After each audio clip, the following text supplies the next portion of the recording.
ከባሎቻቸው ጋር በሴክስ ጉዳት እንዳትጣሉ የእውነት የምነግራችሁ ነገር 24 ሰዓት ለባለቤትሽ ለሴክስ ሬዲ ሁኚ። አንቺ በማድረግሽ ቤት ውስጥ ሰላም ይመጣል። በዛ በመጣው ሰላም ባለቤቴ ብትረዳኝ ከዚህ በኋላ በእነዚህ አይነት ቀን ሴክስ ባትጠይቀኝ ወይ ደግሞ አንዳንድ ጊዜ እምቢ ስል በፍቅር ማስረዳት በስችል ገላይን እንዳትነካኝ። አሁን ፎቢያ ያለብኝ የሚሉ ሰዎች አሉ። እንዲህ ስነካት እንዳትነካኝ። በተለይ ይሄ እምቢ የምትልበት መንገድ በቃ ብትችል በቃ እኔ ምን አንድ ወንድ ምን አለ መሰለ ጸግሽ ለሰራተኛዬ እንትን ከሰራተኛዬ ጋር ተነጋግረን ምን የመሰለች ሚስቴ ቤት እያለች ሰራተኛዬ ጋር ተኛለሁ ለረጅም ዓመታት አለ። ከ4 ዓመት በላይ ሚስቴ አታውቅም። አሁን በፊት እሷ ላይ ሚስቴ ላይ ልመና ነበር፣ እባክሽን አሁን ጠይቂያት አላውቅም። አሁን ሰላሜን ሰጠኝ። በቃ ከዛሬ ስንት ዓመት በቃ እኔ ግን እንደዛ ያረኩት እንደዛ ሆኜ ነው አለ። አሁን ይሄንን ደስ እያለክ ነው የምታወራው ወይ ብለህ ብትለኝ በታሪክ አለ። በጣም የሚያቃጥለኝ ነገር ደግሞ ልንገርህ፣ ለስሙ ሃይማኖተኛነት አለ። ጧት ተነስታ ነጠላ ተከናንባ ስትሄድ አፍራለሁ አለ።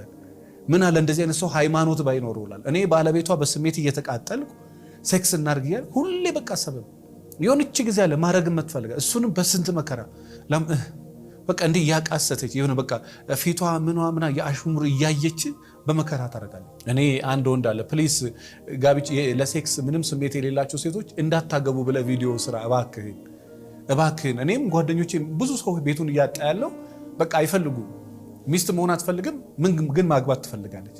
ሴክስ ማድረግ አትፈልግም ግን ማግባት ትፈልጋለች። ከዛ የተነሳ ለባለቤቷም ችግር ለራሷም ችግር። የእውነት እናንተ ይሄን ቪዲዮ የምታዩ ሰዎች ሰላም ሆናችሁ ሊሆን ይችላል። አደራችሁን እምላችሁ የእውነት ሚሊዮን ሰዎች በዚህ ጉዳይ የሚጣሉ ሰዎች አሉ። በጣም ሚሊዮን ሰዎች በዚህ ሰበብ ቤታቸውን እያጡ እያፈረሱባቸው ያሉ ሰዎች አሉ። ምንም የማድረግ ስሜት ከሌለሽ ባታገቢ ይመከራል። ምክንያቱም ነገ ለሰውየውም ችግር ነሽ ለራስሽም ችግር ነሽ።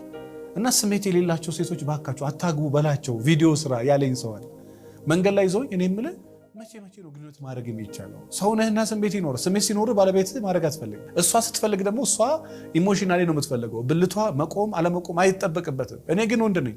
እሷ ትፈልግ እኔ አልፈልግም፣ እኔ ስፈልግ ደግሞ እሷ አትፈልግም።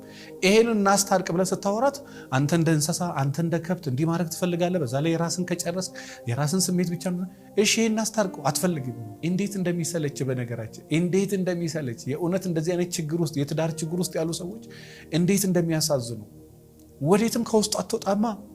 አንዴ ደግሞ ሚስት ገልብጣ ከሆነ የምትረዳ ከዛ በኋላ የፈለገ ቀጥ አድርገህ ብትነግራት አትሰማህም። አንዴ ባለቤትሽ ገልብጦ ከሆነ የሚረዳሽ ቀጥ አድርገሽ ብትነግሪው አይሰማሽም። በጣም አስቸጋሪ ሰዎች አሉ በተለይ በዚህ ዘመን።